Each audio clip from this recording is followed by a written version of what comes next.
Yeah, I do. And I have a tiny one on my lap, so forgive me when he tries to join me. That's okay. So I saw this cliff, and it was like a garden-filled cliff, and it sort of went down into the ocean, and it was like a scene where I could see this cliff in front of me, and then I could see the ocean in front of me, and it was very still. The water was still, and then the vision began to go underwater, and I could see under the water, and then I could see. You had the boat too? Shh, yeah, boat too. Shh.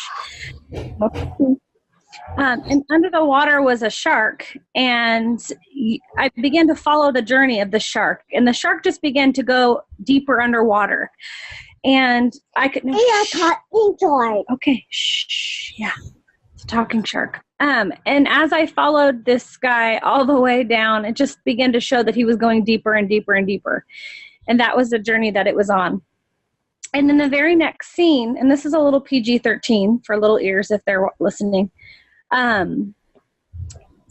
There was another scene of sharks, and these sharks were above the water, and there was a fishing boat, like an old fishing boat, and these sharks began to throw themselves onto this fishing boat and position themselves for death. And they just basically jumped onto the boat, turned themselves around, and put their fins to where the fisherman was, so that the fisherman could easily cut their tails off for what their purpose was for the fins. Yeah. And so, yeah, no. Where are we going to go to? I know. Quiet. Okay. And then, so that was just the last scene was these fishermen slicing. It was a very bloody mess, and that's why it's PG-13. It was very bloody.